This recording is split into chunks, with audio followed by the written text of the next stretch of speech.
Hi guys, welcome to Superflows. I am Hrushi, and in this video I'll be showing you how to add your branding information to the Superflows React navigation bar.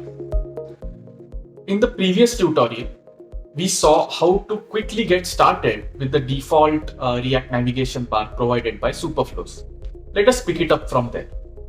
If you wish to see that video again, I am adding a link to that video in the description section. Superflows allows you to set your brand logo and your brand name in the navigation bar. To set your brand logo, pass the brand URL string to the brand logo property. If you don't want to show any logo, just don't set this prop at all.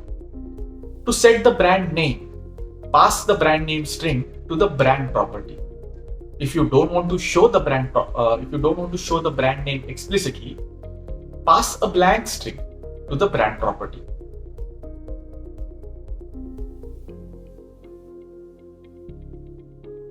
Now further customization is also possible using inline CSS. For that, use the brand related style props.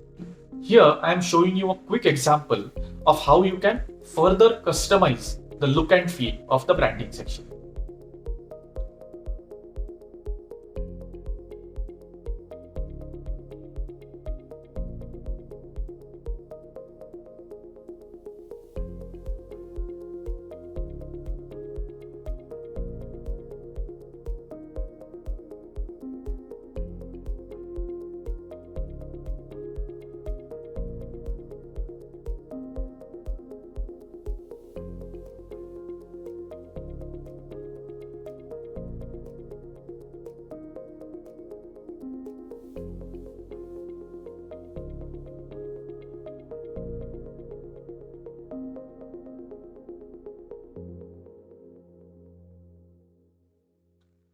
That's it then.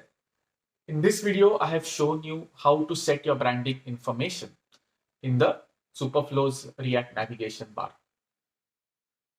In the subsequent videos, we will see further customizations. If you like this video, if you found this useful, do not forget to hit the like button, and also do subscribe to my channel to stay in touch with the latest updates on rapid React development with Superflows. Thank you.